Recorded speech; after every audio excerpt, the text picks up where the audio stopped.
My name is Gary Butterfield. My name is Cole Ross. And you're listening to Watch Out for Fireballs. It is a Games Club podcast. And Spooky month. Yep, we are beginning October, our horror game coverage here with Amnesia: The Bunker, which is a survival horror game developed and published by Frictional Games for the PC and consoles in 2023. And boy, what a game to start with. It's a real good game. This is a great game. Really good. It's you know, I've been looking forward to talking about this. I'm going to throw this out there real early. I think this is worth people's time. We are not going to be spoiling, you know, the story stuff that gets spoiled in this is pretty immaterial in my opinion. Yes. What is more interesting is this is a systems based, like, kind of ImSim game. It is fun to figure stuff out on your own. So we will be robbing that from you. Yeah. If this has any interest to you, I think you should play it. It's real good. And because I want Frictional to get a big pat on the back for doing this. This is the direction I want to see them move in. I love it when a walking sim developer graduates to mechanics. I know that's a condescending way to put it, and I'm being a little bit tongue in cheek. I mean, but returns, right? Yeah. Yeah. I mean, Penumbra. This is their most Penumbra-like game that they've done. Yeah. Since Penumbra. But I love, you know, people realizing, like, you can do more, like, you can have atmospheric tricks in concert with mechanical pressures and concerns, and they can work together in this beautiful thing we call video games. Yeah. They ought to work together. They work very well together. Yeah. Yeah. And in this game, they work together very specifically, very well. Yeah. So in this, you play as Henri Clement, who is a French soldier who suffers an injury in World War I and wakes up trapped in this bunker that has been torn apart by this prowling monster. And he has no recollection of how things got this way. He has a minor amount of amnesia. Amnesia is the least important to the plot in this one, as it could be in any of the Amnesia games. Big changes here. There's a minute. I'm sorry. All of these points are rushing forward. Sorry. Yeah. Good. Cool. Settle down, Bubby. So this is a first person, like everything Frictional's done so far. This is a first person horror game. The odds are stacked against you. You are hiding from and fleeing a monster that you cannot kill. That is so much so Amnesia. You know, that could describe Amnesia: The Dark Descent. Yes. This is different. What makes this especially cool, you know, to talk about and to think about, aside from just playing it and, you know, examining it for itself, is the way that this exists in conversation with, and what I see as a refutation of Amnesia: The Dark Descent and its legacy in the horror space of the hide and seek, you know, walking sim where occasionally you have to avoid something.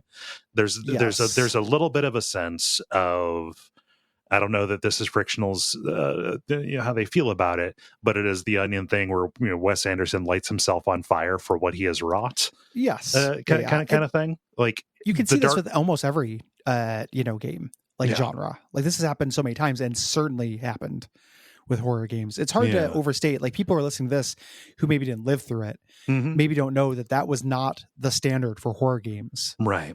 Prior to Amnesia, they'll, like, walk around / get chased. And it was like what puzzle platformers were. You know, it had that kind of effect. Mm-hmm. Yeah. But there were pursuit-based horror games. You had Clock Tower, you had a Haunting Ground and stuff, but like putting it in first person, and Amnesia: The Dark Descent was the mold for a while, for a decade, for 13 years, basically. And yeah, this is just upends the apple cart. So unlike those previous games, the Bunker is a non-linear immersive sim. You've got this strong mechanical focus and multiple ways to solve the problems that are put in front of you.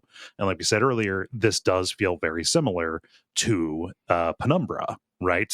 Specifically, like this feels a little bit like a I don't know, an upresing or a reimagining of Black Plague, down to even being in a nonlinear bunker, right? Yes. Yeah. So we have this bunker, and what this means is that you will be doing things that are pretty routine, but instead feel incredibly dramatic and dangerous. Yes. Because you're interfacing with AI systems. When you say ImSim, immersive sim, what we mean is these systems operate independently as opposed to scripted. Yes. So this is, whereas in, say, Hamnesia, A Machine for Pigs, when the pig man shows up, when the pig man shows up, he shows up at a certain point, he can't walk past a certain line. He can't hurt you. Yeah. Here instead, we got a Mr. X. We got alien isolation. There's a thing out there, and it is going to interact with all the other things out there, and you can manipulate the thing. Yeah. It's just much more close to doing real-time problem solving as opposed to guessing the correct answer to an equation, that the developers came up with. Yeah. And all of these systems have hooks into each other. So what the monster responds to via light and via sound, that hooks to the light system, that hooks to the way that you deal with the doors and walls and stuff. You can manipulate these things. Yeah. Dealing with the rats. Yeah. Yes. Yeah. Like you can pit these things against each other, in ways, directly and indirectly. Yeah. So talk about the structure of this game. You have the central admin area and a main hallway that goes to these various wings. You will keep returning to the central area. And this game is kind of built on making kind of like shuttle runs, extending shuttle runs into these other areas, looking for, the item that you need to progress somewhere, be it elsewhere or deeper into that wing. It's a really large escape room. Yes. Or just the mansion from Resident Evil. This is taking those kind of scarcity and inventory mechanics and escape room style puzzles, kind of, and making that the focus of the horror. Yes. Like imagine just mansion Resident Evil is kind of how this feels a little bit with a Mr. X. Yeah. About there. The admin's your safe room. It has your save point. You're going to be going there. You can store your extra items, even though inventory is limited here.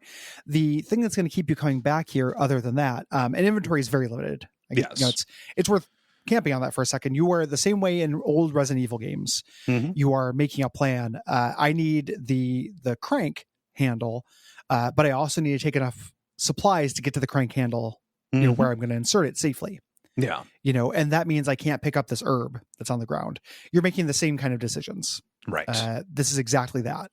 The other reason you're going back is, in addition to saving your game, is this is where the generator is. The generator keeps the lights on. You're going to be finding fuel. You need to keep the generator fueled, or the bunker plunges in darkness, which is both hard to operate in and activates the threat more. Yeah.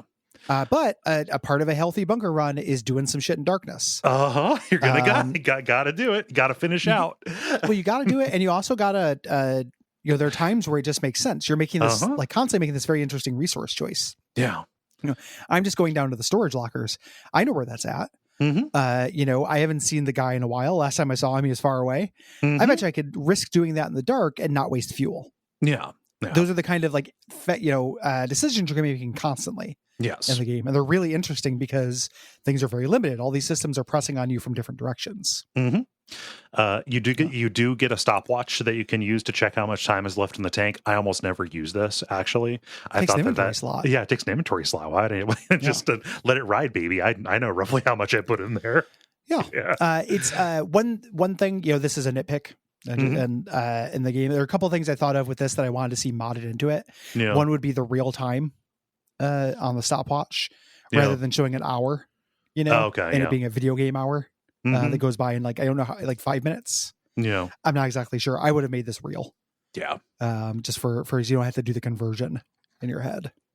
For a second, I thought you were asking for it to show you the system time. Oh, no. Just the stopwatch, an hour in real life be an hour in game. Right. Yeah.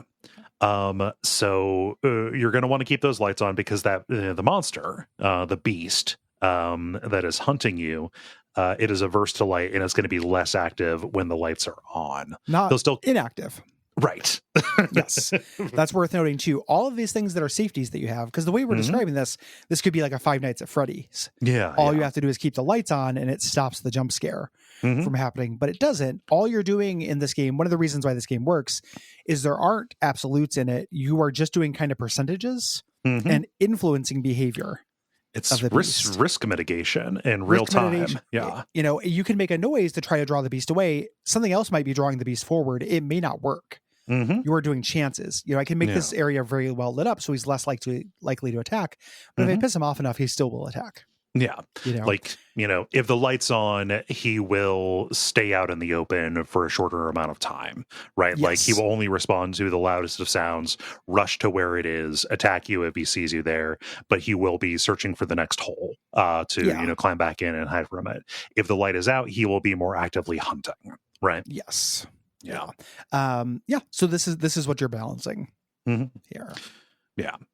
And you get these really dramatic moments, like we said, where you're far away from home, the lights go out, and suddenly you have to very carefully find fuel and then get back to the bunker, possibly moving through a lot of space, maybe very dangerous space, to get there.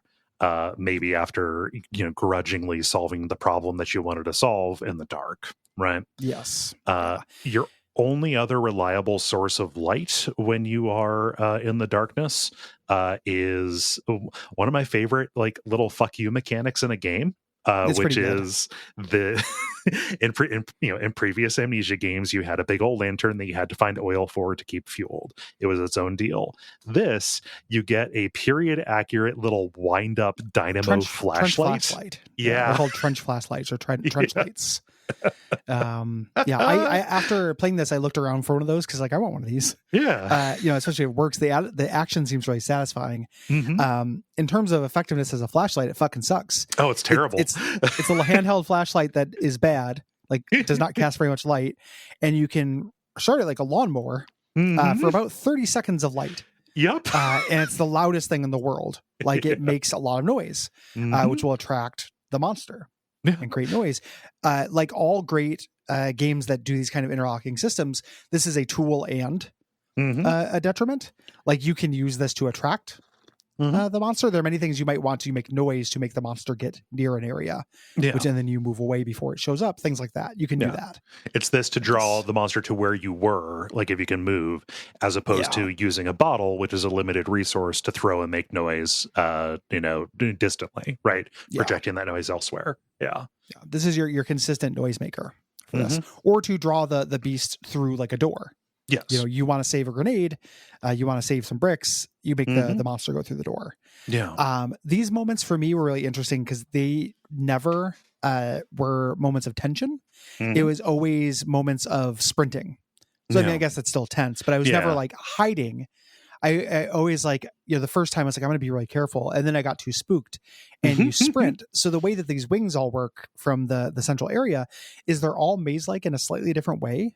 And designed to be, you navigate them very slowly the way in because there are traps and things to slow you down, but you have to sprint out. There's a good chance you'll have to run back to admin through there. So it's kind of testing your knowledge of that, and you are panicking.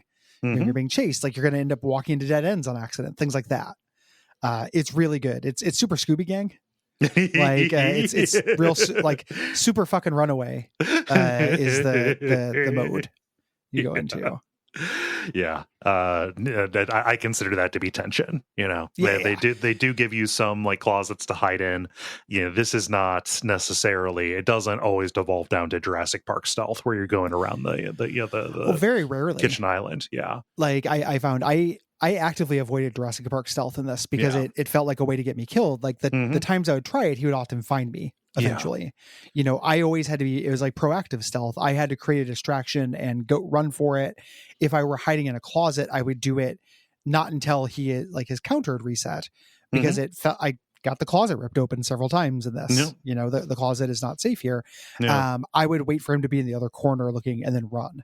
It'd be more like, I'm going to climb under this bed or under this table just to like get a momentary sprint. It was never like, okay, I'm going to wait for him to entirely flee. I'm going to wait until he is in a disadvantageous position so I get just enough of a lead to get where I need to go. Because once I knew these areas, basically I could get back faster than he could. And again, the way that the way in interacts with the way out, there are all these traps you avoided on the way in. And if you remember where they're at, they will set off the monster will set them off. That's so fucking cool. It's a really cool gameplay loop to be like, I need to remember at this juncture, there's a tripwire. So when I get here, I need to jump, but I know if I'm running away from the monster, that'll give me enough time to get back to base. He's not going to know to avoid that. Yeah. Super cool. He can come from anywhere, basically.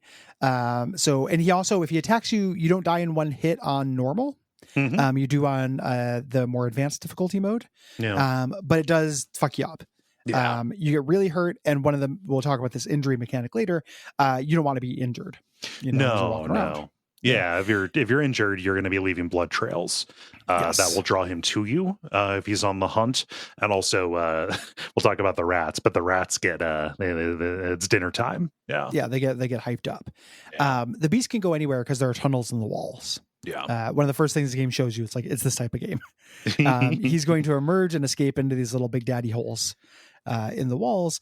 Some of these are really cleverly hidden. Some of them are just there to psych you out.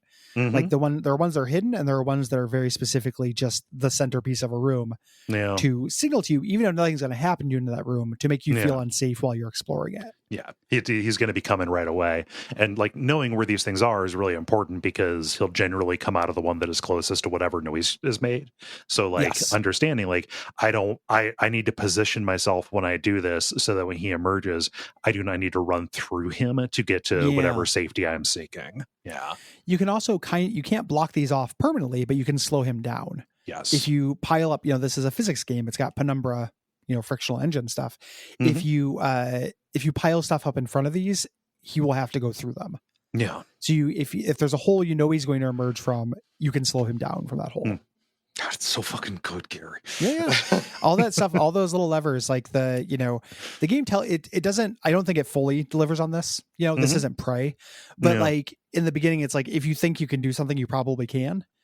Like that's not quite true, but it's way more true than you would expect. It's true enough. Yes, right? Certainly true enough. Like there are a lot of different little things you can do.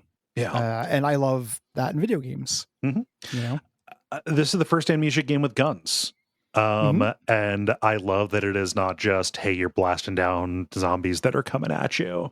These are tools more so than anything, right? Like you have a pistol and you have a shotgun. Ammo is extremely limited, and it is very slow and awkward to reload them. I think that a trained World War I serviceman would know how to reload a revolver probably a little bit faster than this, but it works for effect, right? Our soldier sucks. He's a really bad soldier. It's real all quiet on the Western Front kind of stuff. This is a kid. This is a teen. The shotgun is more of just a weapon, but you don't get that until the end. Right. Really. The gun is a tool. Almost entirely. Does not kill the beast. It will just scare him away.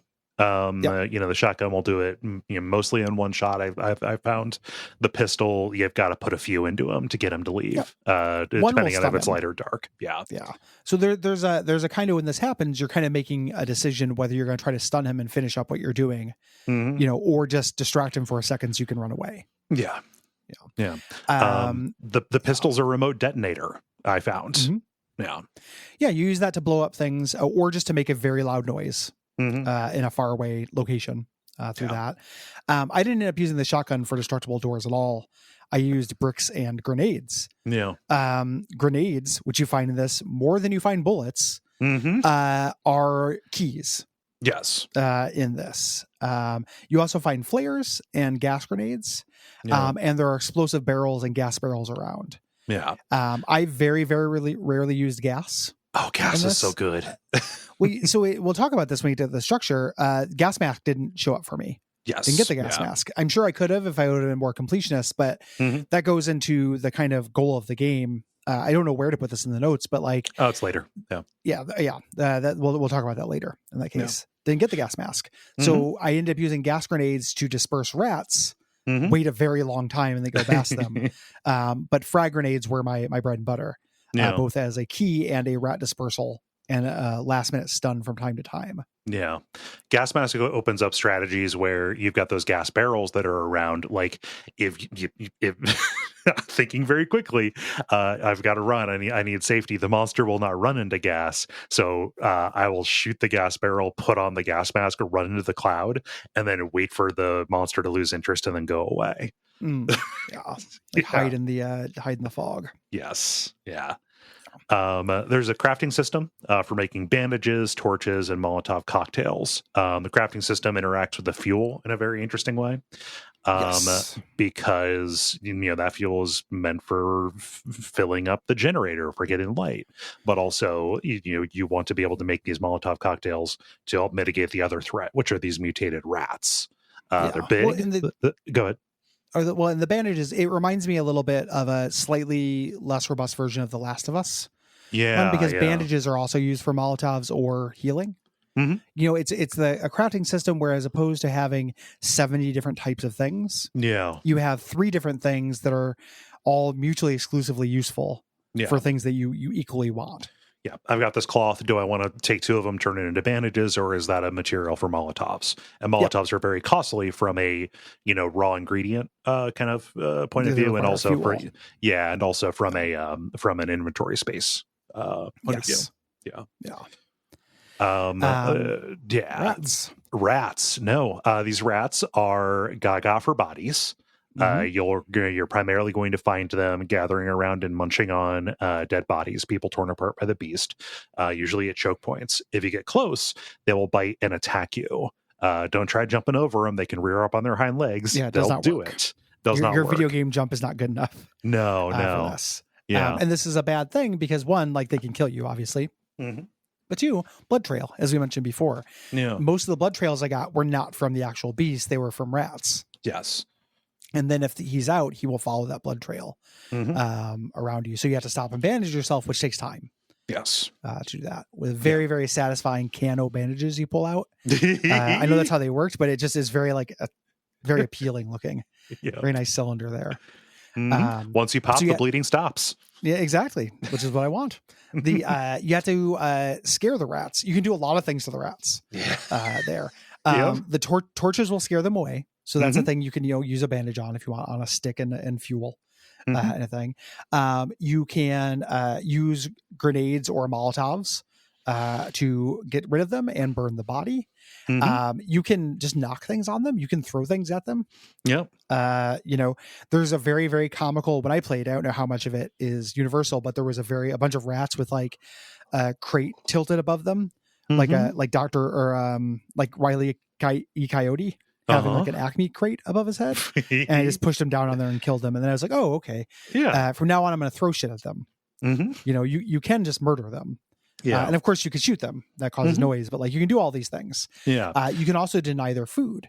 If you burn the bodies, they won't eat the bodies. So then they'll go look for food elsewhere. Like killing an individual rat will deal with that rat temporarily. More rats will come. You've got to get rid of their food source in order to stop them from convening at these choke points, right? So the way they work is kind of like area denial. Like they're not moving around and stalking you.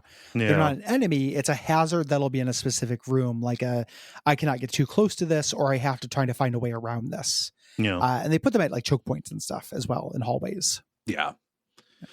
So like we've talked about that physics stuff. Like objects are, have always been have had physics in Amnesia games, mostly for the purposes of mostly for Novant Falcon purposes. Like, oh yes, Yes. I can pull this drawer in now. Ooh. Mm-hmm. Yeah. It's immersion, right? Yes. You maybe had a few block puzzles. Here you can smash stuff. You can smash rats, bricks. There are way fewer bricks than there are anything else in the game.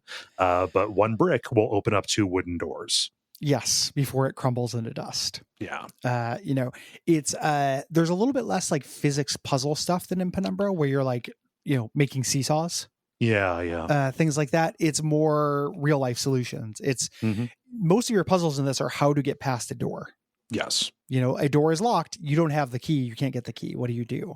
Which is a cool puzzle because like that's something you do all the time in video games. In real life, though, that's a real problem. Yeah. I would be looking for bricks. I would be trying to find barrels of gunpowder, shit like that. Yeah. All those barrels of gunpowder you run across in your day-to-day life. Yeah, down at the gunpowder factory. Yeah. So these consumables, all these little elements we're talking about, are rare and they're also randomized.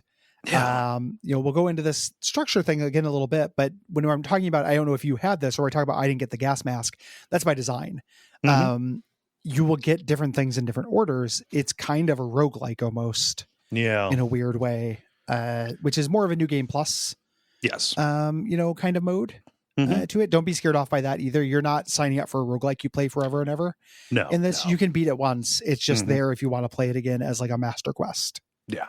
Kind of thing. Like your second play is like there are also things that just show up earlier. Like instead of needing to beat that guy, to beat that boss to get the shotgun, like later on. Yeah. Like you can just find it in a locker.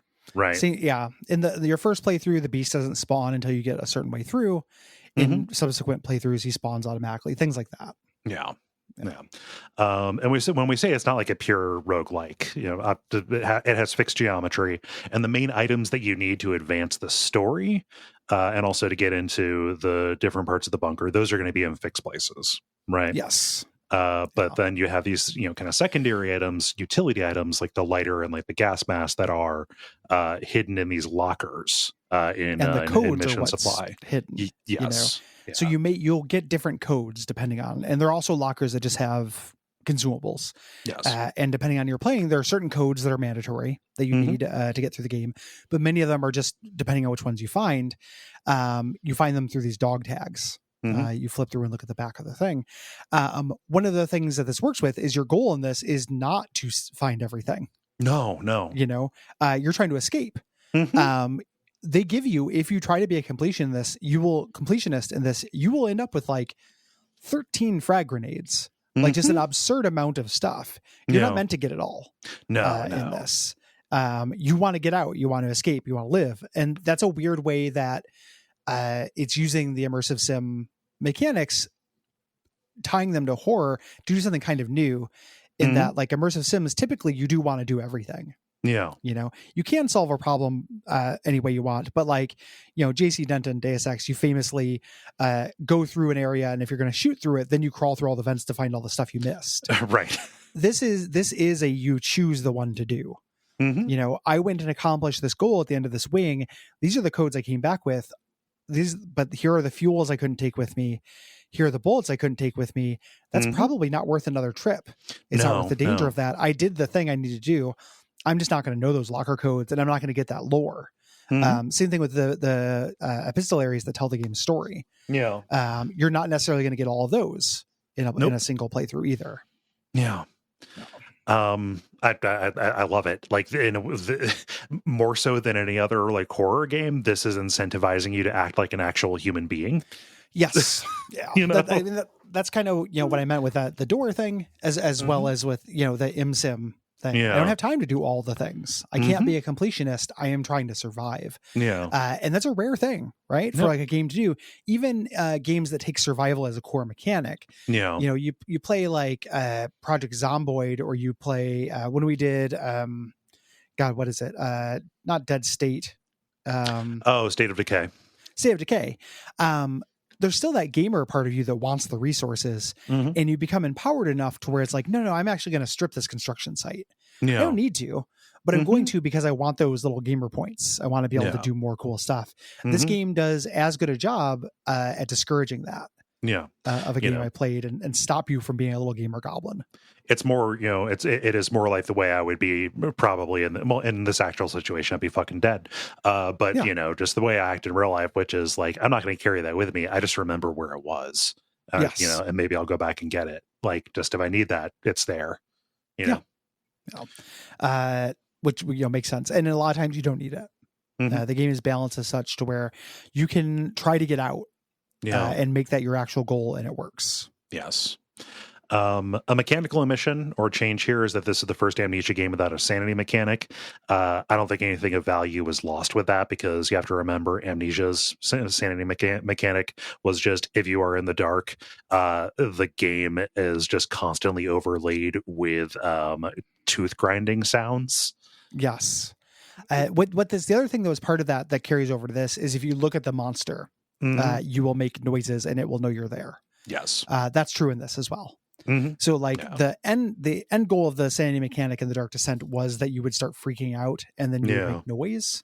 That never came across as well as it should have. In this one, you just had to avert your eyes. If you're hiding in a closet, look at your shoes. Yeah. If you're watching the monster to see if it will find you, then it's going to tear open the closet and kill you. Yes. Yeah. So when we talk about you don't need to find all of those little epistollaries or whatever, I think it's really cool the way that this game decides to tell its story. There are no scripted events. This is not, a bunch of levels where people are going to be talking to you. You're not getting these flashbacks, to dialogue, people explaining to you. There's like, one other person whose mind is still there who, is talking to you, and he dies right at the beginning of the game. Right. This is not a cinematic experience at all. Instead, everything is done through epistolary. It is journals and memos, and it's really, really possible to escape the bunker without learning the precise nature of what happened here. You miss that note, and then suddenly this is all a mystery, right? Again, very Resident Evil. Yeah. You're finding itchy tasties. They're better than itchy tasties. They're more detailed and more sensical. But this reminds me so much of classic Resident Evil. Yes. In the structure there. So graphically, the game relies on light and darkness and shadow. It does a really great job with this. This is Frictional's trick. They're always really good at this. This is not a thing where the graphics are good when it's a thing. Your hand holding the pistol does not look good in a video game way. The rats do not look good in a video game way at all. They kind of look like they're from Penumbra. This is outdated. It's getting everything it's doing based on light, shadow, and atmosphere, which is all it needs. I like it being a little bit abstracted, how the people look. Your mileage may vary about that. It's just, I don't want to be like, the graphics in this are good, and have somebody be like, you fucking idiot. Here's the just there are no shaders, man. I don't it's not care. that kind of good graphics. Like, that's not what we mean when we say it's more atmosphere and lighting. It's effective graphics, right? Yes, let's say that. And sound design. Oh my god, this is some of the best sound design I've ever heard. It's really good. Just being able to track the monster's motion, the way that the overall just like tenor of the place changes depending on whether or not the bunker or the generator is going. They did a great job with that. So good, and it heightens the tension so fucking much. This is a scary game. It's very scary. It's even when you know the trick, like, you get through it, and I realized, like, I was thinking about this game after playing it, and I was like, this isn't a time I was not in danger. Now that I know how this works, this thing was scary for no reason. I was not in danger, etc. Like, I bet you it's a game, I haven't watched any of them because I just haven't had time, but I bet you it's a game where speedruns become very perfunctory. Because you're manipulating these systems, similar to like a Hitman speedrun. I throw this coin, it causes everyone to look in this direction, which allows me to do this thing. I imagine it works similar to that somewhat. It's doing tricks. It's just great at doing tricks. You know, no individual element looks very scary. The monster design is not super scary, I don't think. You know, in a vacuum, the areas are scary, but there's nothing particularly new about it. Like it's my catnip. Like a bunker is a scary place to me. Yes. You know, some of the other scary set pieces that show up are things I like, but it's not brand new. You know, it's not haunted house scary. It's not, I'm seeing a scary image and that's a cool, scary thing. It's the Maniac Mansion. I'm in a place I shouldn't be under a time limit. Yeah. And I don't know what's going to happen next scary. Yeah. It's engaging in a really cool form of terror. This game. Yeah. Yeah. It's incredibly successful. Talking about like kind of the biographics on this, so Frictional had released Soma in 2015. Both of us really liked that game. And they returned to the Amnesia series with Amnesia Rebirth in 2020. That is more similar to The Dark Descent, and it is a good game in its own right. It is very different from this. I think you would like it, Gary, actually, because the way that it handles stealth and pursuit is unique to itself. It is the monsters smell you. So like it take big rowdy pisses in different corners to distract the monster. You throw bottles of piss instead of just bottles. I got you. It's more like you can't really hide from them. It is more about like I don't know, like you're hiding while moving is the way.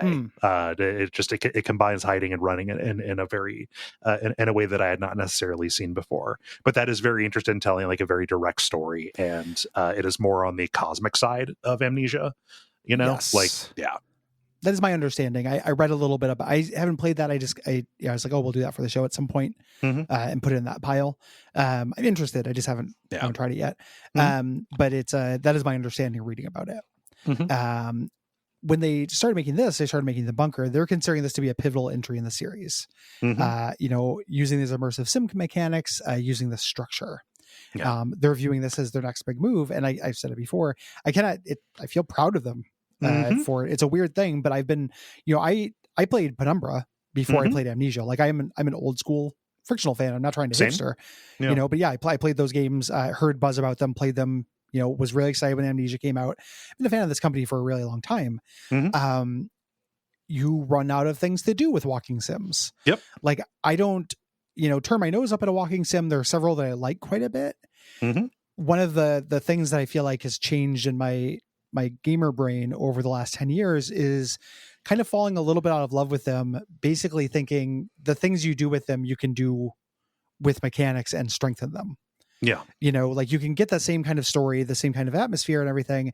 Having a mechanical thing can be so much more additive, you know, and just really wanting that, you know, give me both. Hit me with both barrels. I want to be engaged on a play level and a psychological level. I don't want to just watch a story. You know, that I've been less interested in that as time has gone on. There are exceptions. You know, I love Devotion. It's a great video game, and largely a walking sim. There are tons of exceptions, but at the same time, I'm really happy to see one of the godfathers of the, you know, vaguely mechanical walking sim horror game stretch their wings into something new. It feels great.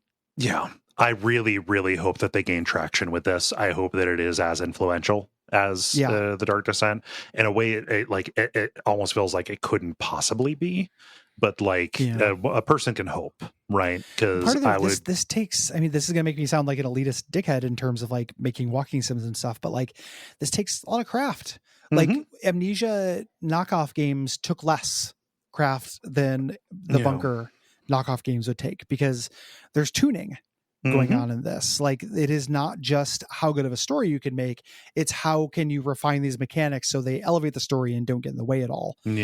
Making an Amnesia, like, you know, comparatively easy.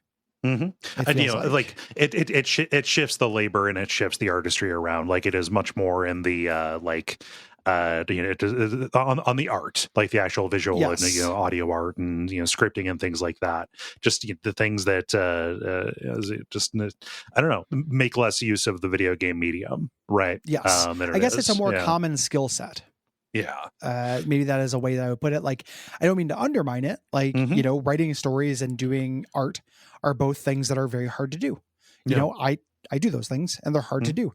Yeah. I'm not undermining it. It's just I know more people who can write a scary story than I know can code a immersive sim set of systems that enforce horror.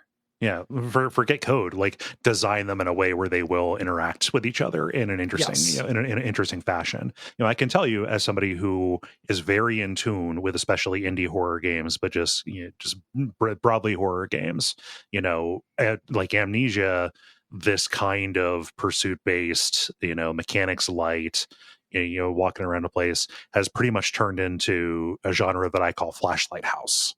Yeah. Right. And if this can just utterly destroy the concept of a flashlight house, then I will be very, very happy to see that. Flashlight houses peaked with Eggs for Bart, and they probably should have just retired at that point. Probably.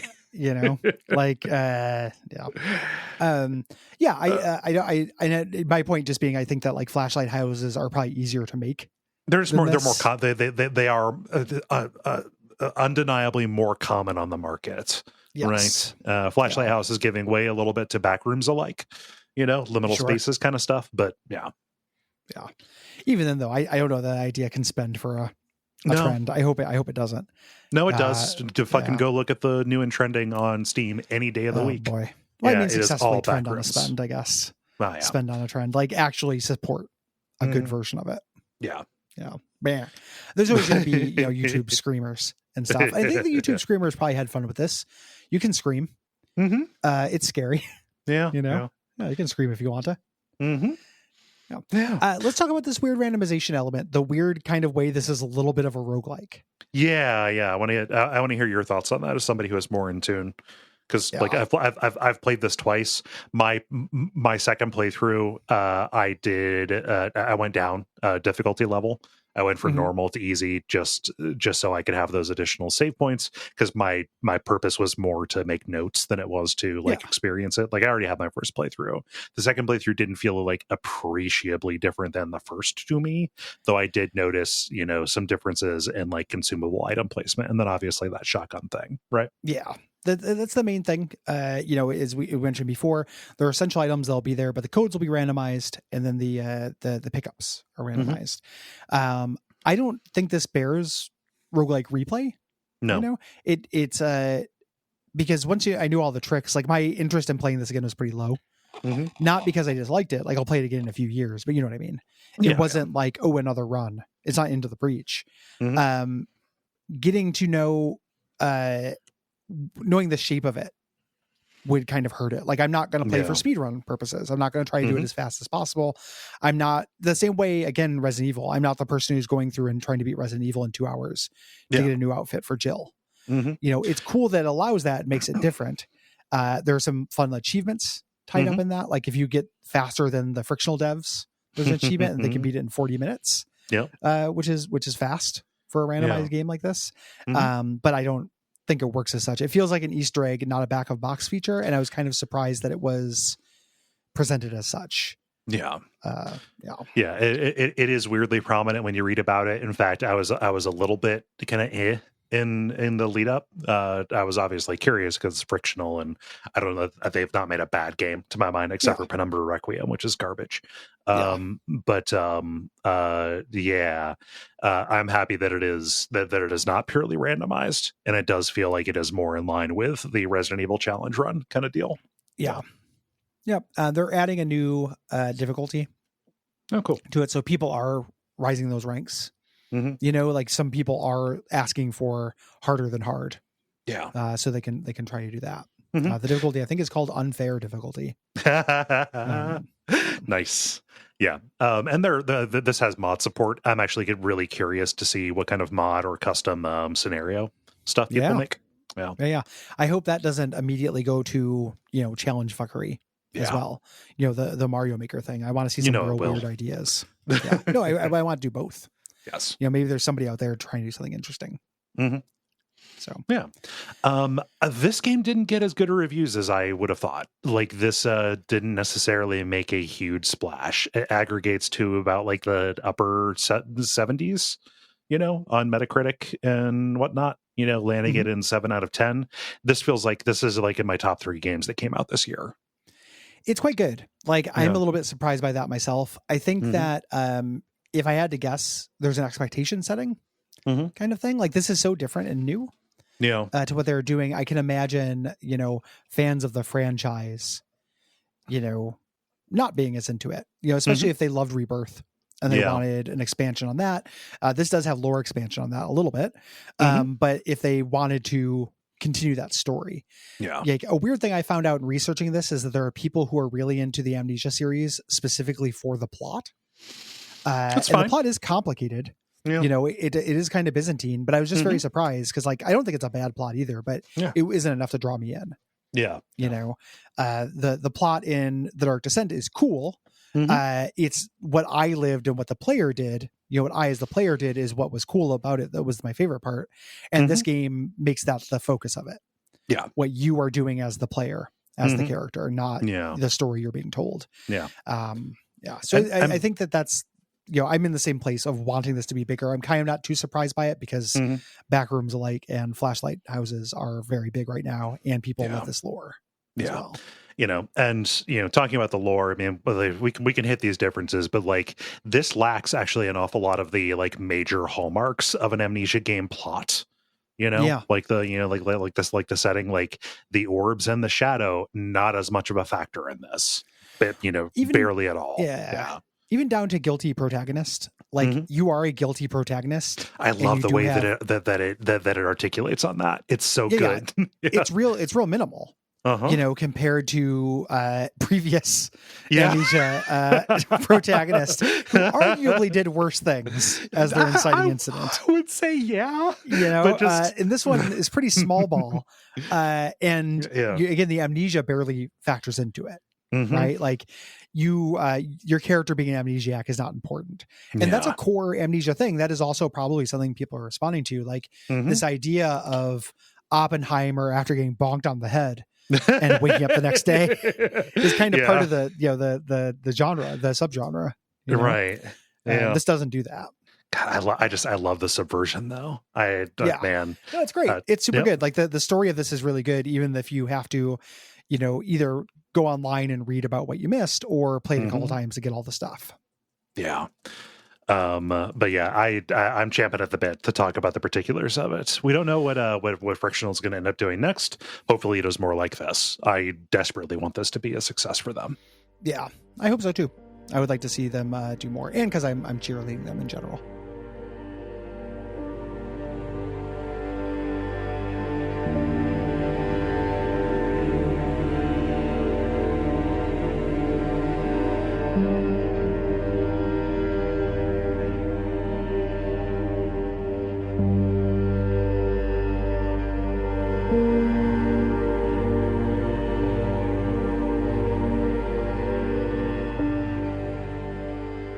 Let's get into it. You have this little intro. This only plays your first playthrough of the game. You can optionally skip it on your second playthrough if you want to. Yes. Yeah. Which I imagine you'd want to. Yeah. But it opens with this quote about, talking about like, hey, surviving the war requires this basic set of skills and having the good goddamn sense to do what you have to do. You're going to have some common sense to solve this one, kind of leaning into the mechanical side of this. And it starts with you being driven into this trench by machine gun fire. You are fighting in World War I. You are on the front, and your tutorial is taking place in this very high stakes setting. Yes. With your buddy Lambert, running around on top. His friends call him Chris. Yeah, Christopher. His friends call him Chris. Christopher Lambert. Yeah, his name's not Chris. Well, that's a deep Venture Brothers cut. A Party for Tarzan is the episode that's from. He says he'll meet us up further down the line, and we're getting a tutorial about what to do. These are very canny tutorials. For example, they don't, at one point you have to blow up a door with a grenade. They don't tell you that. The first door you blow up with a brick. You throw bricks at it until it blows up. The second one, they just you can figure this out. Yeah. You're learning weird little bits about your hand, like having to reload manually, stuff like that. Yeah. Until eventually you run into a dead end of the trench and the Germans throw gas in there. Yeah. You're about to die. Lambert jumps in with a gas mask. Yeah. God, I love that your friend is this Millhouse. Like you've got a Millhouse friend. You 100% have a Millhouse. So we get a transition here. It's like a flashback, and we hear screen's black, and we hear Henri and Lambert gambling to see who takes patrol duty tonight, and Lambert loses. Fate is a bastard. Yeah, try to beat that role. Yeah, and then he does. Fate is a bastard. This is an inciting incident. Mm-hmm. A new scene happens. We're looking at this huge crater on the floor near the scorched forest. We hear gunfire. We're not supposed to be here. This is no man's land. Mm-hmm. There's this red smoke billowing out of the crater. We run down there and we see the camera pushes in. We see Lambert. He's down there. He's injured. So it fades out. We fades us with us down there. We've made our way down there. He's begging for water, and we fill our canteen with water on the ground, which has this kind of gross blue. It has this green mist hanging over it. Mm-hmm. Very smartly, that is important, but it also just seems like war effects. Yep. Heightened reality war effects. Yeah. If you've played Rebirth, you're thinking, Yeah. It's the demon semen that they come up with in Rebirth that you're not supposed to drink. Sorry, that was a red ketist. Oh, Akitist. All right. Sorry, Akitist. Wait, you mean you were got under the bridge there for a second? Sorry. Okay. Wait, was Anthony Kiedis your dark passenger there? Yeah, for a moment I just got possessed by Ramadam Alamadam Ding Dong. Around the world. Yeah. So Lambert drinks it, and Henry pulls him out of the crater, and they start trying to carry him back, but the Germans find us. We're in no man's land. It's no good. We're hit up. Lambert begs us to leave him behind. We're not going to do it, but then a grenade hits us. Yeah, we're blasted. And we get a text card saying you are now on your own. Learn, adapt, experiment, and survive. Before we wake up in the infirmary sometime later. Like nobody is around, and this place is a fucking wreck. Yep. A doctor's note tells us that we have amnesia. We have a coma. We go in a storage locker. We get our wind up flashlight, part of our journal. And Henri talks about being in agony over something he's done. He's done something horrible. Even eating feels bad to him. And because we played Amnesia games before, we're like, oh, he summoned demons. Yeah. He did something like that. He opened another realm. Yeah. He tortured people for immortality reasons. Yeah. Yes. Yeah. Yeah, no. So it is setting us up for that, and just trying to solve that mystery. And we proceed through the infirmary here. Like the surgery office has this photo of a badly lacerated corpse, like something with huge claws has taken it apart. We learn this is Sergeant Renard, apparently taken apart by some kind of animal. Yeah. There's a closet with all these charred human remains. Somebody's piled and burned them there. That's going to teach us something. And we go into the mess hall, and the first thing you see, the way it's framed, is there's a shaft of light on a hole in the wall. If you played horror games, you know what that means. Nothing comes out of that just yet, but it's there to spook you. Somebody calls for you. This is a dying soldier who recognizes you, and he explains the premise of the game. The officers were cowards. They fled and they collapsed the exit tunnel behind them. You had to blow it open. It's the only way to do it. There's dynamite in the arsenal and a detonator handle in the excavation site. Yeah. That's what you need to do. That's the mission. And again, going back to the earlier thing, do it. If you're going to play this game, go do those things. You're not exploring and fucking around. Yeah. Go do those things. You will have a better time. Right. And then, something's rattling in the walls and he gets spooked, right? He says, hey, I know I'm going to die no matter what. And he gives you his gun and says, kill me so that thing doesn't get me. There is ammo in the pantry, right? Yes. And so you go and grab it. And when you're coming back, something with huge claws reaches out from the hole in the wall behind him and then yanks him in. Yep. And so I do not know. I tried getting a shot off on him so he would die. You can't. Yeah. You if you go get the bullets first, as soon as you get the bullets and turn around, or he gets sucked in, before you grab the gun, like there's no way to save him. There are, but that's not true of later things. There are people you can save in this game, which is weird. So we have the pistol now. We have the pistol and 2 bullets. So we can shoot the lock that leads out of the infirmary. This is kind of a tutorial still. We have to get that. They want to make sure we leave with that gun. We get near the door here, and the generator runs out of fuel. Yeah. It is dark. Yeah. So for me, I shot the lock off of the door, and then I even heard this loud ruckus behind me. The thing is after me, and this chases you to the admin room. I forget what happened the first time. I don't know if this is an actual monster threat at this point. What was it for you? This is just sounds. Okay. The monster on the first time, the monster cannot show up until you do the wheel thing. Okay. Yeah. So it's pretty late. Actually, you're safe for a long time starting this game. Yeah. Weirdly enough. Yeah. You go into the admin room. This is your safe room. It even plays a safe room music. Make a note of that. Yeah. And there is a save lantern in another room, like a big Amnesia style lantern. There's tons of stuff on the ground to grab, and there's a map. Yeah. And for now we're trapped. Again, this is the tutorial. It's a very cleverly tutorialized game. Yeah. It's teaching you about codes and shit. So we can't leave until we put in a code. When we say there's a map, there is no map you can just reference. It is a map that is up on the wall, and there is a sub map that you find in each of the wings. Yeah. So it'll give you the shape of the space, but you're not tracking your position by pressing M on No. You look at this thing and you're doing Morrowind rules. Yeah. You're creating directions for yourself, take the second right and the first left. Which there's been thousands and thousands and thousands of words spilled about how cool that is when that comes back. Everyone likes it. Yes. A video game needs to make that a thing again. Please. Yes. So we need a code to get out of here. There's a note that is talking about the rats being more aggressive, saying hey, they're swarming dead bodies and attacking the wounded. We instituted this policy of burning the corpses. The chaplain said it was okay. Yeah. The chaplain gave us permission. They also say the beast hunts in the dark, keep the generator running all the time. You have to have a supply of runners, people covering each other. I love that they specifically say 2 people sent out at a time, because that'll never happen for you. Right. You find the pocket watch, which we mentioned is to sync up the generator, and a dog tag here, which has the code on it, which we can use to exit the room. Yeah. So I start up the generator and use the code to get out into the main hall. The problem is there's the exit, which is collapsed, right? And then most of the other places you can go, they've been locked down. There's a chain mechanism that has put down shutters on them. So we need to figure out a way to open that up.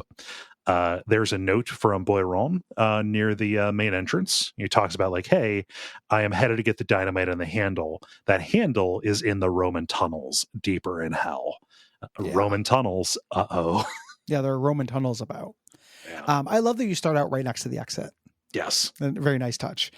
So the way to the soldiers' quarters and the prison are both locked by the security gate, and there's a handle to turn the chain, but when you do that, the handle breaks into pieces. Yeah. So we have to do a little, again, this is still tutorial. We have to do a little, the monster cannot attack you yet.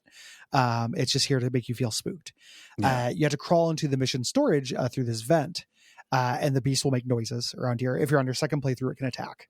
Otherwise, though, you're still getting the noises on the first playthrough. Yeah. And then you get in through into mission storage where these lockers are. We find our locker there. One of the diary entries is sticking out from under it. We can't get inside because we don't know our code because we were bonked. Yep. But this is talking about his guilt and whether or not people know what he did. Right. Yes. He's asking these sergeants about something important, but they're shrugging it off. And so he's vague booking in his own book. Yes. Yeah. So this is under lockdown as well. Getting into the arsenal is also under lockdown. We're going to keep coming back to this locker room. Yeah. Whenever we have new codes, similar like Evil Within 2. Yeah. You're going to come here and open these up. So we're heading towards the officers' quarters, this long corridor with kind of small rooms off to the sides for the officers, organized around the strategic command room there. Yeah. And we're poking into individual little bedrooms for these people, right? Finding stuff like Jobert has a journal entry here talking about how Fournier, their commanding officer, is just raving about how they need to seal the beast inside the bunker. He's the person who is leading the charge to say fuck it, officers, we're getting out. This thing needs to stay down. And Jobert disagrees, saying hey, this is going to fuck everybody. He's going to go and try and get the arsenal code, from Fournier, in order to broadcast it to the men so that they have a way to get some arms to defend themselves from whatever is pressing them. they're gonna abandon, but they're gonna give them a way to get some weapons. Yeah. This is one of a key thing we need to find out. So we got that information now. This stuff will be updated on your map. Yes. And the first thing, you don't have to make notes of either codes in this game or like objectives. They'll just show up as red X's on your map. An earlier entry talks about how Fournier was cracking under the fear, accused this captured German prisoner of escaping from his cell to murder his men. Yeah. And tormenting the men. This is going to motivate his torture, which is why there's a key item in that prison cell. Yeah. That guy's not going anywhere. No. Yeah. Blanchette's room is our first trap, the first one we're likely to run into. If you're paying attention, you can see that it is rigged up, but there is a flare on a line. When you open the door, it will drop into some gasoline. He was hiding in there trying to lure that thing into the fire, right? Yep. Which you can spot these, but you have to be constantly on the lookout for them. And this mechanic, this tension of you having to be on the lookout while also being in a hurry and under stress, you will miss things that are obvious to you in the sober light of day, so to speak. So like you will, in my experience in this game, you set off traps. You do dunderheaded things like a bungler. You trip over tripwires that are very obvious. That is why traps work. Yeah. As you're not paying attention, it forces you not to pay attention because you're spooked. And it's dark sometimes too. Yeah. Dark and scary. Delisle's room, you can't get in directly. The door is locked. So you've got to go in through this vent in the lounge. And there's this report of a medical incident. Soldier LaRue, onset of my joke. Soldier LaRue was helping the engineers map out these Roman tunnels when he found out that the walls were seeping this strange glowing liquid. And then suddenly he blinked. He found himself standing in this vast plain of darkness. Here's a quote: "In the distance, there was a sickly light that seemed to be calling me forward. Between it and me, malformed shadows move." And we, as Amnesia fans, recognize this of like what happens when somebody first makes contact with the orb. Yep. He feels like a part of him is still stuck there. Yeah. He's having his own little amnesia journey. His locker code gets you a replacement handle for lockdown gates, which opens up the 3 sub areas. Yes. Here. So Fournier's room, as we go into that, has a situation report. The bunker fell into chaos after Tremblay's death. He ordered his men to form into squads, hunt down and kill it, but they insist that their bullets don't work. So they try to fight back. Yeah. And it just pisses this thing off. Yeah. Yep. I love Reynard's room. You've got to use a brick. You've got to blow it open. There's nothing very important inside. However, you see that he is hoarding wine. Like his whole room is full of wine. You find a note later on. I think it's related to the German prisoner. He's like, "Hey, this whole thing would be easier if we loosened the wine rations for the officers, of course." Yes. Yeah. It's one guy stealing it all. Yeah. There's a exploding barrel and a gas barrel in here. Or there's a gas barrel inside rather. Yeah. An exploding barrel on the outside. Yeah. We'll hit it. Yeah. Yeah. We get a note from Fournier here talking about needing to root out the saboteurs in the tunnel. Use any means necessary to elicit confessions. We can't allow this treason to go unpunished. There's a mutiny going on. We're here way after the fact, but there was a mutiny. Yes. Yeah.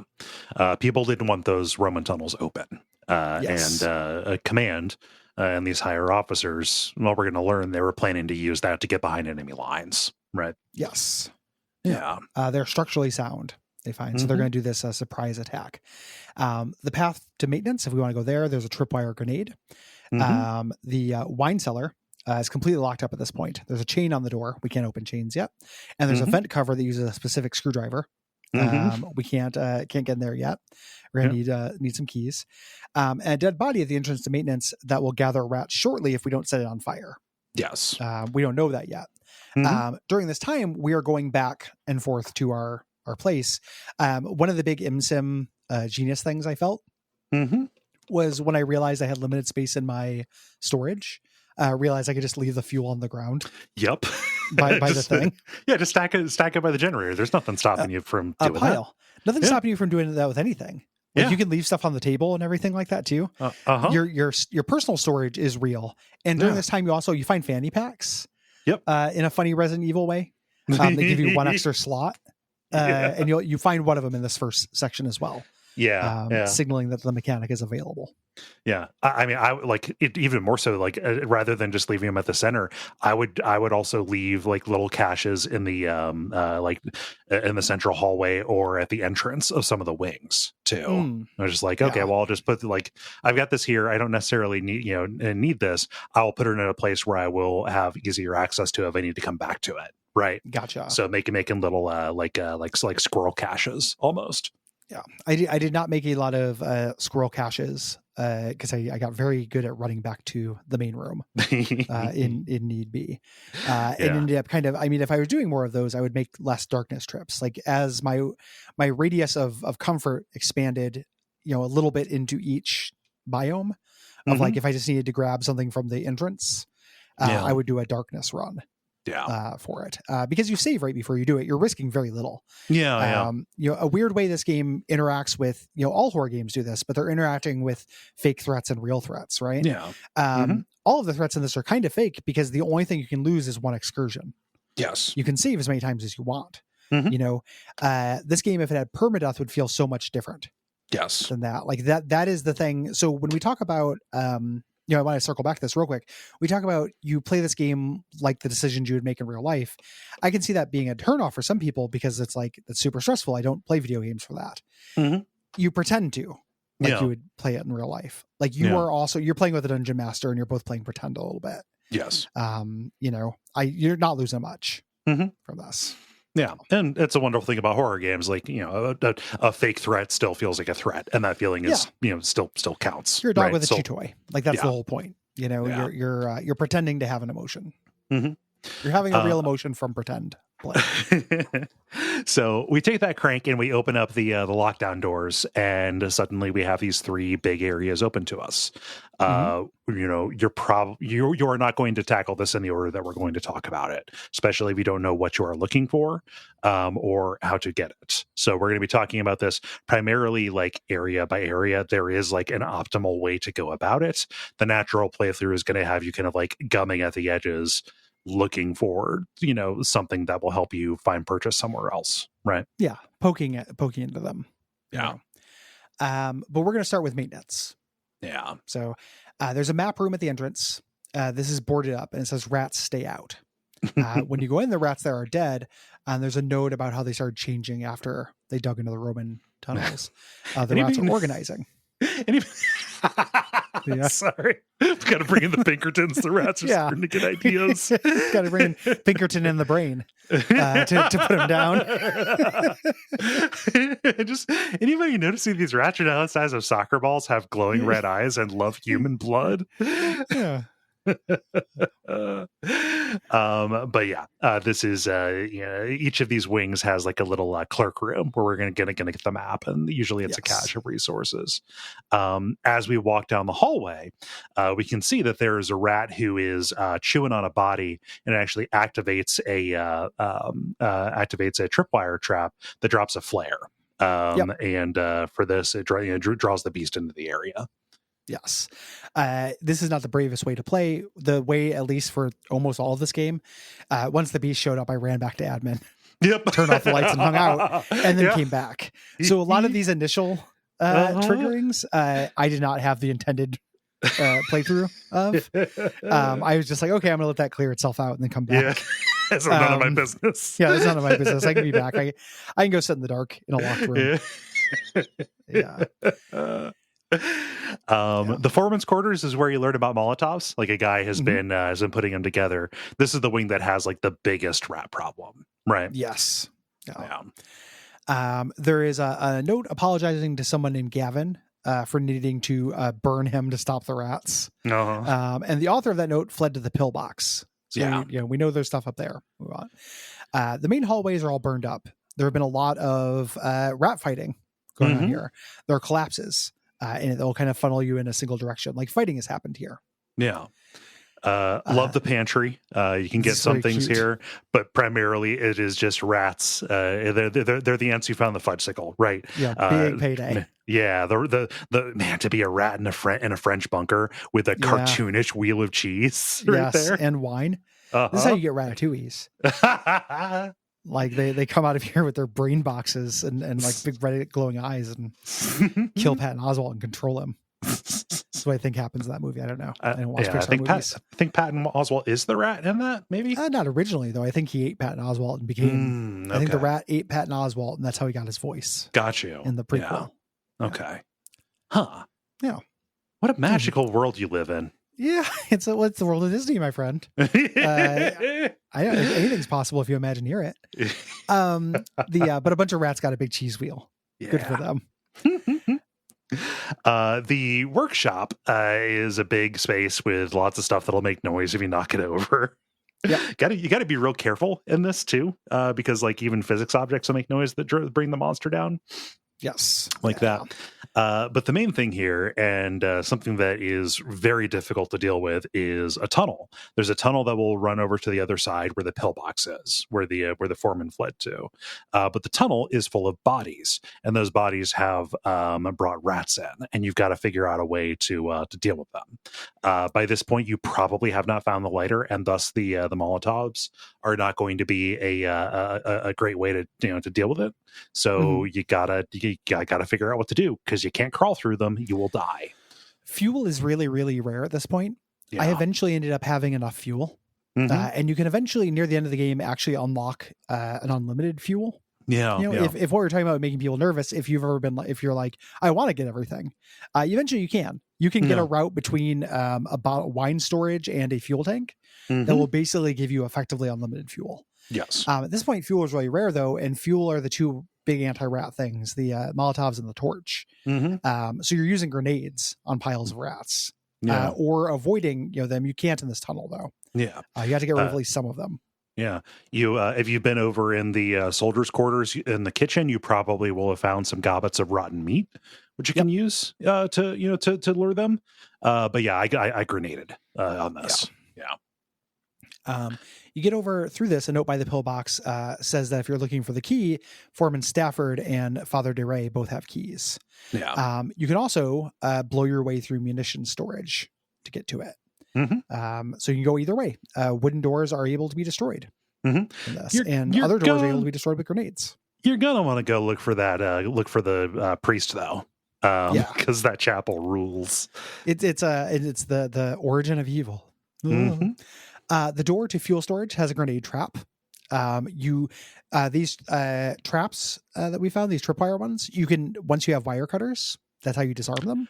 Oh, I never realized that. I always thought that seriously? you seriously, yeah. I never. Yeah. I always thought it was like just okay. Every single time, I need to find a place to hide, activate this, and then fucking beat feet to get where I need to go. Yeah. I assumed I didn't blow this up because I assumed it was a non-standard game over. It's a fuel storage. I thought blowing this up would just blow, like, it wouldn't matter how far I ran because there's a gigantic tank of gasoline in there. Yeah. Like, no, you can blow it up. I assume that was the everybody in the bunker dies ending. Might have been the preferable one. Yeah. Yeah. I didn't come to this until later when I had the wire cutters. Cutters. Yeah. I never figured that out. Get rid of traps. Yeah. Oh, that's fun. I like that. Yeah. Cool, even though the tripwire traps that go across the hallways? Yeah. Fuck, you kneel down and use the bolt cutters on them. Wow. Yeah. You learn something new about Amnesia the Bunker every day. Yeah. So I didn't get in here. Well, the flip side of me playing it that way is I didn't get in here until way late. Yeah. This would have been useful at this point because fuel was really rare at this point. Having access to this would have been really cool, but I didn't get it until near the end of the game. No. So the way this works, it's a big. I assume it's unlimited. I'd never tried to empty it, but this is a place where you can fill empty bottles with gas, and it is one charge for the generator. Right. It is the same as these little fuel cans we've been fighting around. Yeah. So it's great. Yeah. One of the breaks of reality from this game is that once you use a fuel can or a bottle, the bottle and fuel can both go away. You can't refill a bottle. I thought you kept the bottle. You don't keep the bottle, I don't think. Yeah. I was pretty sure you kept the bottle. Yeah. Because there's like a big, near here is the wine cellar where there's just tons and tons and tons of bottles. Yeah. Which I assumed was, I don't think you keep the bottles. I could be misremembering. I have to fire it up. I know you don't keep the gas tanks. You just throw away this metal gas can into the ether. So also right here, like right off to the side of fuel storage, is this chapel, which is, the most Amnesia the Dark Descent place in here. Like even the hallway is decorated with these bloody chains, and when you go inside, bodies are up on display. It's Hellraiser. Like, yeah, they're strung up, crucified on barbed wire. The altar is covered in heads. It's pretty rough, and the father is pinned on the wall inside of the confessional. He just put up with these spikes, and the pillbox key is right next to the body. This is where the monster lives. Yes, and this is one of the few scripted spawns for the monster. The monster will always show up here. This is where I found out that staring at the monster through a closet makes him kill you. Because I was hiding in the closet. Staring at the monster, and I was like, "Oh, he can open the door." Fuck. We find Lambert's journal. Here he recounts the night of the attack, saying the water that we gave him was thick and sweet, like a syrup. He found the strength to carry us back to the bunker after that explosion, and he feels like he's getting stronger and stronger. This ever-growing super soldier will kill us all. And he remarks saying like, "Oh man, I lost this toy. I bought a toy rabbit to bring back to my son. It must have dropped it in the bunker. I don't know why he took it out on patrol with him, but regardless." His lucky rabbit. It makes him filled with French ennui. Yes. This has happened. Yeah, like yes. The thought of it being in that crater still fills me with despair. Yeah. This is a hint. This is Jason Voorhees' mother's sweater. Right. So we use that key. We get into the pillbox where Foreman Stafford has been dead for a long time. His eyes have been eaten. We get his dog tag. It has the code for the locker, which has the wrench. Great little bit here. If you hang out in the pillbox long enough, a German sniper takes a shot at you. Yep. Because I felt pretty safe, up here. I'm like, nothing climbs. Yeah. No, they put a sniper in there. So, and also it's like, all right, well, I could just like climb out of here. And it's like, into the bullets whizzing by, dog. Yes. Yeah, it is still war. Yeah. World War I has not ended yet. Yeah. So now that we have the wrench, we can find stuff. That is why you must prison. go into the Roman tunnels to get the Treaty of Versailles and end the war. You emerge from the pillbox holding it up like Lincoln Zelda 2. Oh god. Now that we have the wrench, you possibly would have gone into the prison and found you couldn't do much over there.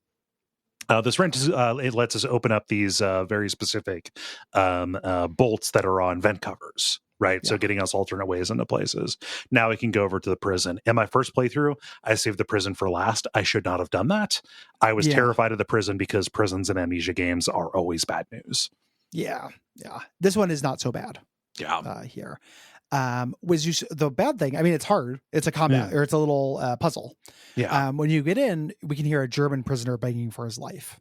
He's black bagged in a cell with torture implements tied to a chair. The bolt cutters are right next to him. So you can use the wrench to get to the door in the warden's office, which has the door opening mechanism from video games. You recognize it. There's a button for every door. Yeah. If you can shoot the prisoner, put him out of his misery. However, when you open the door to get that cell, the beast will be attracted by the noise there and will go for the prisoner at that point where you're going. You can save the prisoner. Technically, you have to distract the beast. To do it. You get him to follow you. You go get the thing and then kind of run him in a circle. And that will work. Nothing happens. You get like an Chivo. Yeah. Me being the person that I am, one rep between the eyes. He doesn't even know it's going to come. It is a mercy. It's probably better. He's just been starving in terror after having his fingernails like torn out and stuff. Yeah, he's sitting in his own piss. Like it's not good. Yeah. But yeah, you get in there, you open that up, you read the notes here, like, the leadership here are bastards. Like this German, when they captured a bunch of people, he had his rank patch was ripped off. So they figured that he was an officer. And so they decided like, let's keep him around to interrogate him, learn about the attack plans. So they starved him and beat him. And then, Sergeant Reynard also was looking for wine to help fuel his torture sessions. Yeah, right. And also to good cop him. Well, of course. They talk about later, like, some food will loosen his tongue. Yeah. We grab those cutters. Now we can cut chains and padlocks and traps.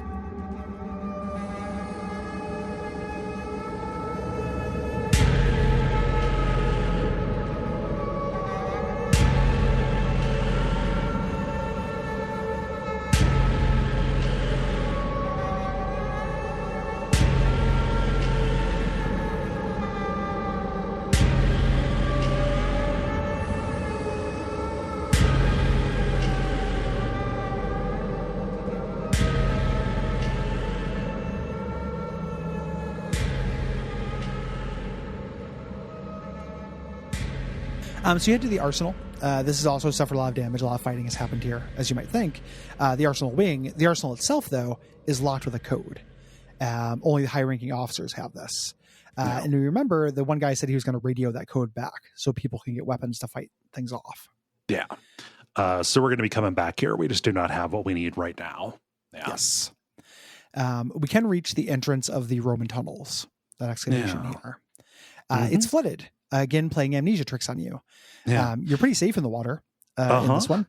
But we know that water's scary from the Dark Descent. Mm-hmm. Yeah.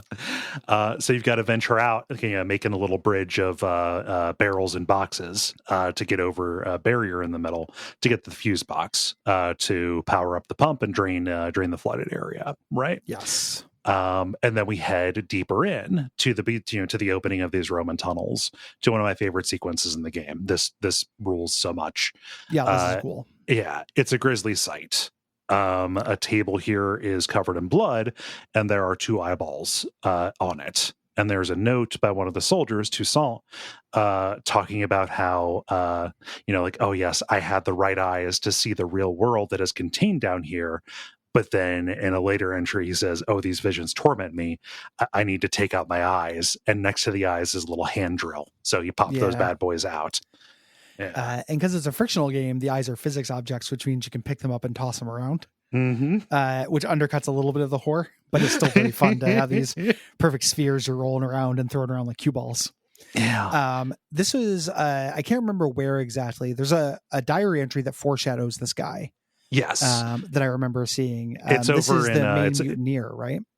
Yeah. So there are a couple. There is Neuer, who is the classics guy who is translating some of the texts, who is like scaring everybody. But he is one of the guys who first went into the tunnels when they blew it, and he became obsessed with the place. Yes. So like everybody else was more interested in like, hey, the mutiny was to blow up the entrance and seal this place off because they saw it as the source of this evil. Toussaint, he was okay with being sealed in here as long as with sealing the entrance as long as he was sealed inside. Right. Yes.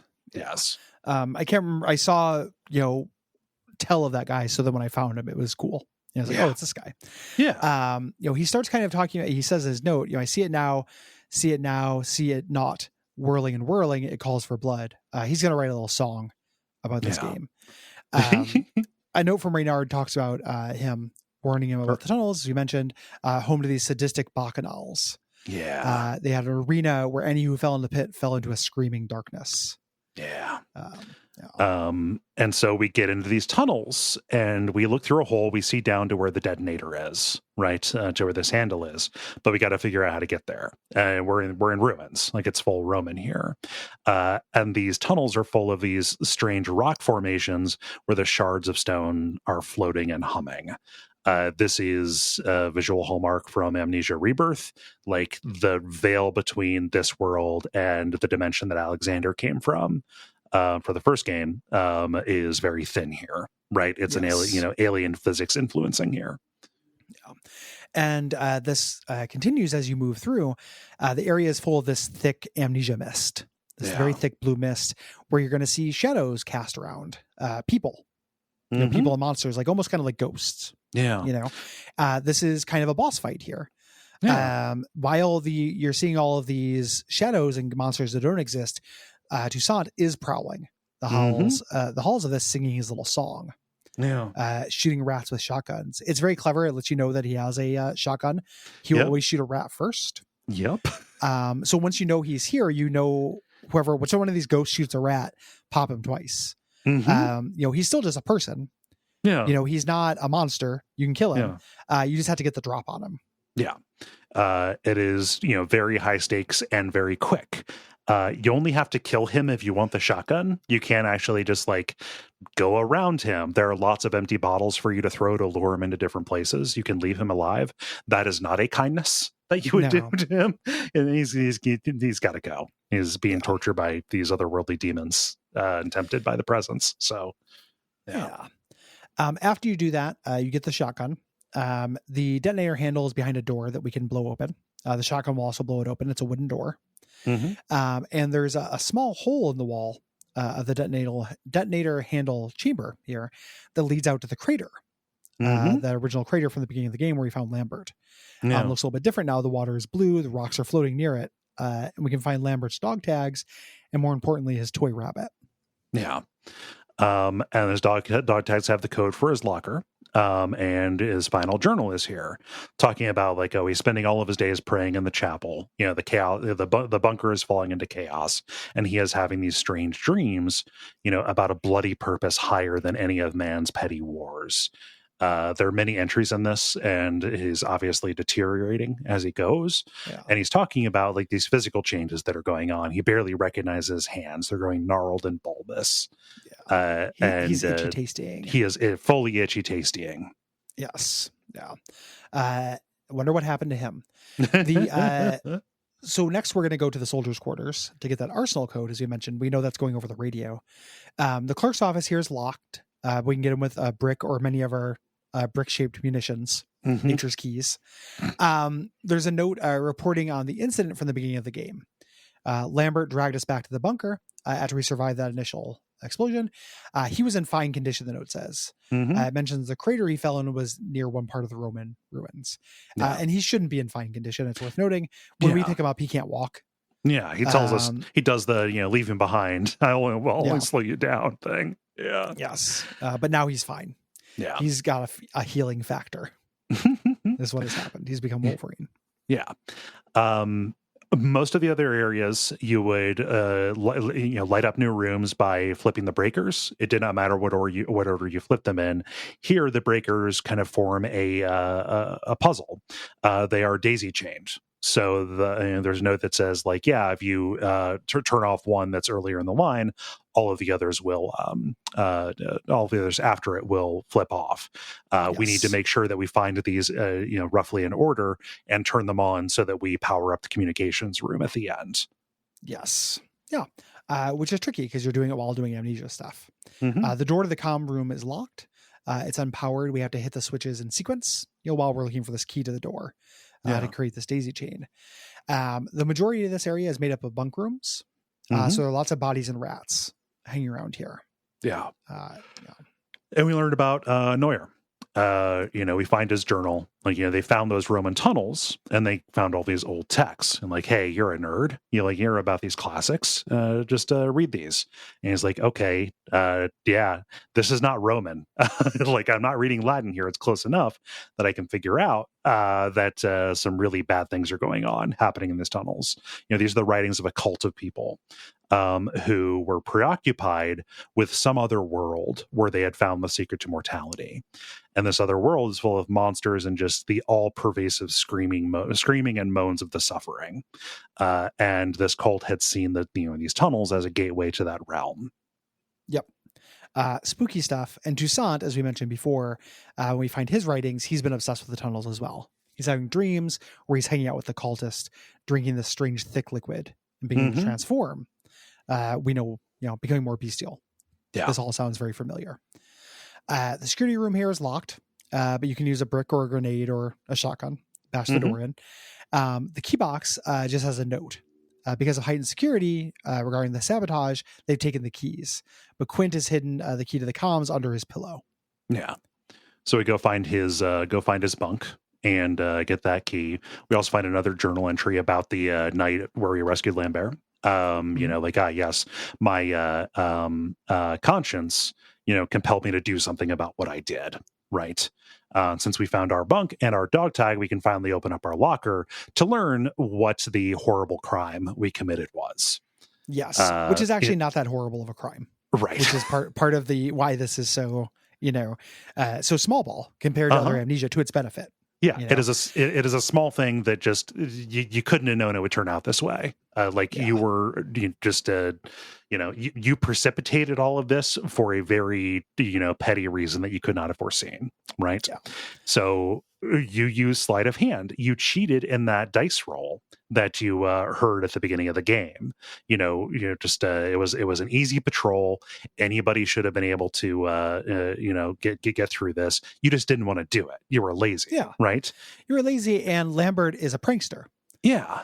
He pissed in your canteen, put lice in your bed, and that incident with the barmaid. I don't know what that last one is because it's purposely, but vague enough. But like, I don't know, pissing in your canteen. That's pretty. No, I wouldn't be very happy. Up. That could create an entirely different Amnesia game.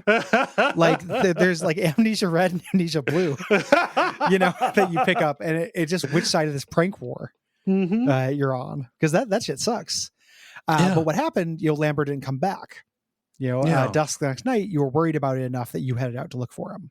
Yeah, and you're feeling very guilty about this. This is a prank that has gone bad. Yeah, it was just a joke. The plot of the inciting incident of this is literally it's just a prank, bro. Yep. As a guy, as a soldier.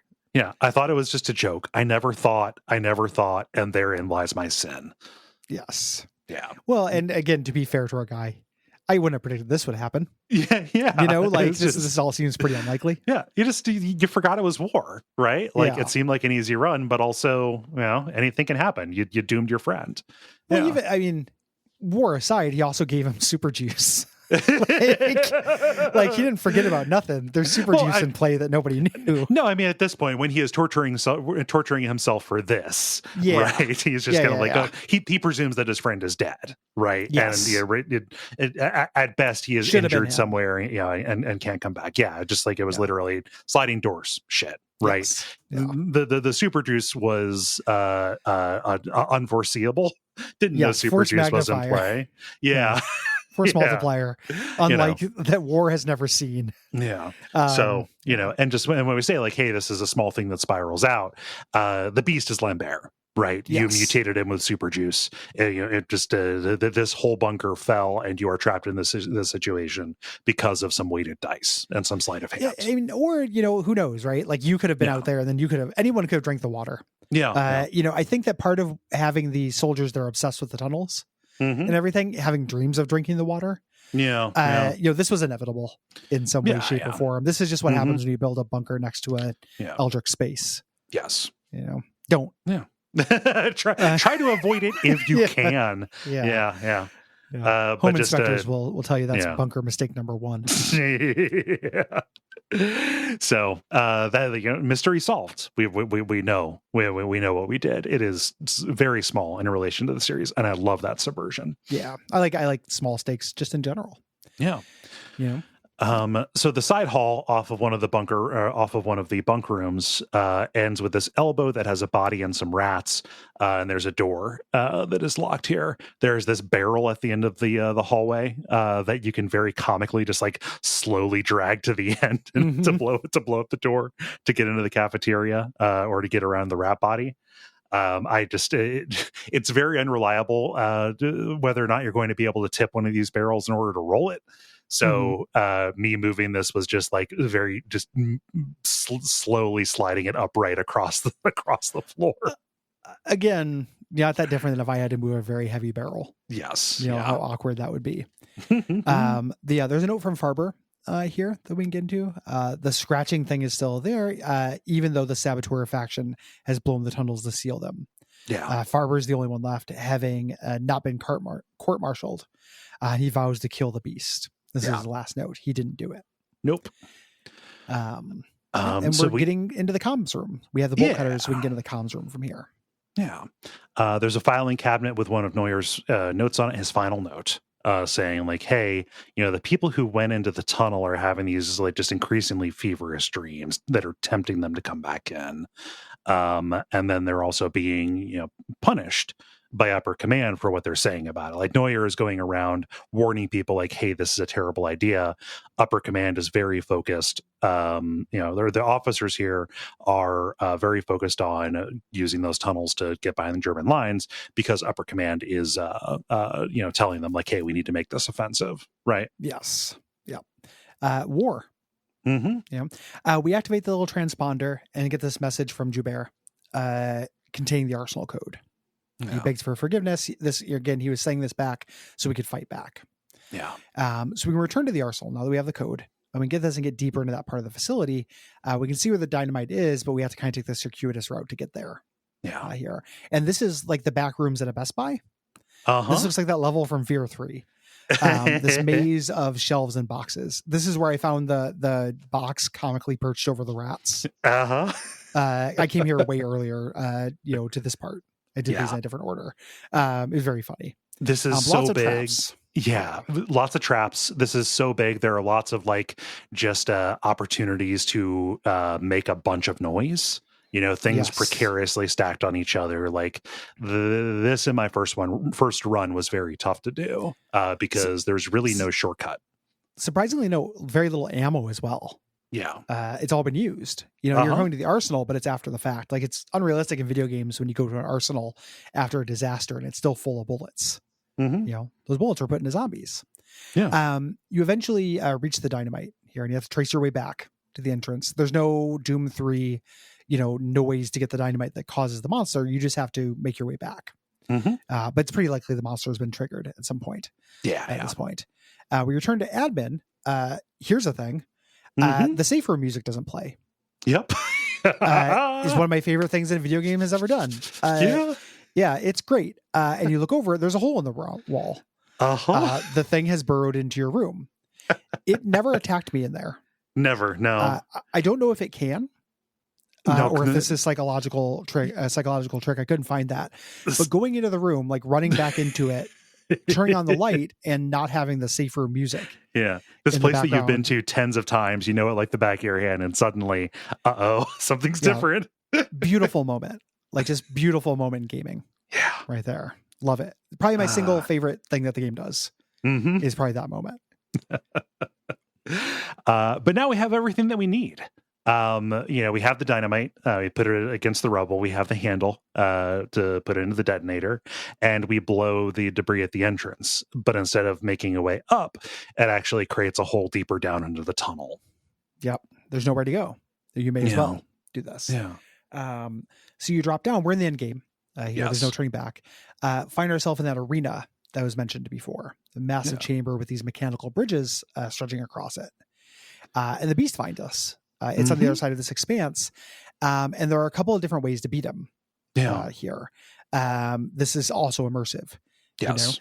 If you have the rabbit toy, we could use that earlier. If you give that to him when he's out, he will leave. Yep. It basically ends an encounter, and then he will put it back on the church where he lives. Yeah. So you can use that as a reusable get rid of monster card as you're playing the game. If you use it here, it distracts him. He holds on to it. He kind of hugs the toy. You can burn one of the bridges or destroy one of the bridges under him while this happens. Some of the bridges are metal. Some of them are wood. Yes. This also doesn't always work. He can shake it off and leap out of the way before this. Like, it is hard to time. Yeah. You can use this to slow him down, trap him on different places, enough for you to build a bridge or build a little stairway with very heavy crates to get to the exit. There. And then you can, the other thing you can do is if you can make it so he doesn't have any way to get across a bridge to get you, he will jump across a gap. If you shoot him midair, he falls. Yeah. Like Resident Evil 4. God. And then you can kill the monster. That is the difference between the good and bad ending, is whether you kill him or not. Right. That's the big one. You are fucked either way. But yes, bad things happen. It's not a good ending, but it's better if we've killed him. Yeah. So the first time I thought that I had killed him, but turns out he had survived, and so I got the quote bad ending. This time, having I didn't find the crater in the first run, so I didn't have the rabbit toy. But having this and knowing that monster is Lambert, I put that down on a wooden bridge. He grabbed that thing and started hugging it, and then I just used a shotgun to shoot the bridge out from under him, and he fell down. If he gets you, he will attack you, and you will be thrown off the bridge. And if you go down, they talk about that screaming darkness that enveloped the cultists who fell down there. It's the shadow of the orb. That is its only appearance in this. Yes, from Amnesia. From the series that this is. Yeah, from the series. Like, this is a connection, that's down here. So you get there, you do a little bit of a chase sequence either way after you, do this thing. If you kill him, things start falling, like it starts crumbling, to give you a reason to leave. If you've killed him, you get to the exit tunnel, which is the side of the crater. And you fall down into this kind of watery pit full of bodies here. and you see these flashlights over the rim as the Germans start saying "Schnell, Schnell." You've been caught. Yeah. The bad ending is basically the same thing. You fall out, and you look up as the beast crawls out of this hole that you just cleared. You just unleashed it into the world. Yeah, I assume it is about to kill you and all the Germans. Yes. Yeah. Presently, everyone present is getting fucked. Mm-hmm. And that's your ending. No ties to the grand. This is like Tales from Amnesia. Yeah. A side story where the amnesia shit happens. Mm-hmm. We're living in a world with the orb and the shadow and all of these forces. This is the way it's leaking into regular people's lives. Yes. It's a short story. It's like using amnesia as a setting to set things in. Yeah. You are not solving the problem of the underworld in this. Nothing that you do reduces its influence or the way that it is peeking through. Right. Yep. And that's, this takes place before Rebirth, right? This is 1916. Rebirth is 1937, I think. Right. So like it even this isn't integral. Calling this Tales from Amnesia is actually a very good way to put it. It's a side story, and you are an unimportant character. Yeah. In this. And that's very appealing after a series that is all about you having these dark secrets, having these guilts. Really good game. I don't, in a few years I'll play it again, I'm sure. It wasn't a thing that got my roguelike going to just start it immediately from the beginning, but it's really fun to see do something new with the space. Yeah. The series and the space. Yeah. All of I love this game. I have so many hopes that it is going to make an impact on, the horror space, see all the stuff we talked about at the beginning. I think this is incredibly well designed and well put together. And what I hope this demonstrates is that, very interesting and interoperable mechanics are not mutually exclusive, with an interesting story and with heavy atmosphere and something being just absolutely terrifying. Right. Yeah. Like all of this plays together so well. This is very well integrated. Yeah. Very, very, very well integrated game. Very well focused.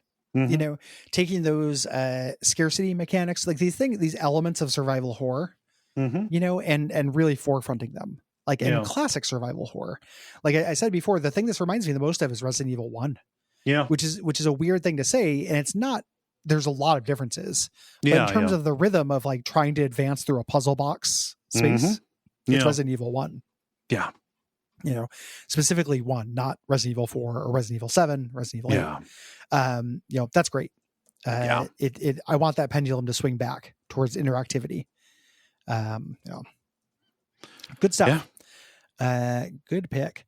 Love it. So thanks everybody for listening. We appreciate you. If you have thoughts about Amnesia the Bunker or any of this month's games, which include Dredge and Signalis, write in at Duckfeed.tv/contact. Yeah. Deadline is September the 15th. If you have thoughts about October the 15th. Oh, yes. Sorry. October the 15th. That's right. We're talking about horror games. Yes. Write in by October the 15th. If you have thoughts about multiple games, please separate them into multiple responses. Same thing with November's games. Write in by November the 15th if you have thoughts about Sayonara Wild Hearts, Grand Theft Auto 5, or The Order 1886. The Order is our premium episode for that month. Signalis is our premium episode for this month, meaning everybody gets the generalities, but the full episode is for our patrons. Yeah. Also for patrons, our various bonus shows, including the new show coming up, Real Lich Hours. Yeah. Keep an eye out for that. As the time you're hearing this, it is unlikely to be out. But we might have a timeline. Just keep an eye on all of our channels. We're looking to launch that before the end of the year. We're still kind of putting together a little bit of structural stuff and then getting art and music and stuff. Yeah. Excited about all those things though, from what I have seen so far. So it is worth the wait. Yeah. Early response is good, and we're very heartened by that. Yeah, very positive, which we appreciate. If you are listening to this and you are not demographically identical to me or Cole, and you have a project you'd like us to shout out, please send me an email at gary@duckfeed.tv.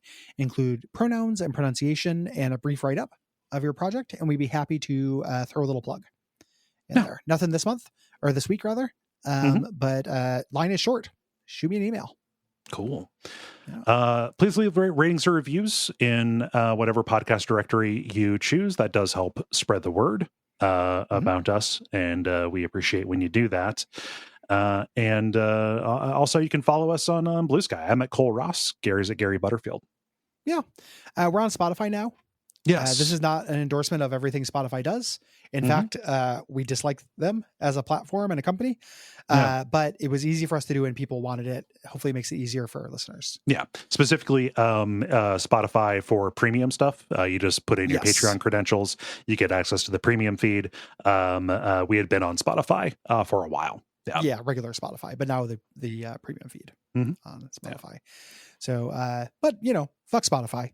Yep. And in addition to that, thank you, Gwen. Thank you, Gwen. We appreciate you, Gwen. Gwen, our producer, who helps put these episodes together. Yeah. And until next time, what should they watch out for, Cole? I would say watch out for that demon semen. Yeah. Don't get ketist. Make sure that you have your ketosis. Put up your ketis wards. Yeah, I think that there's you take some ginkgo biloba every day, and you don't get under the bridge. Yeah, so. A ginkgo a day keeps the ketis away. Yeah.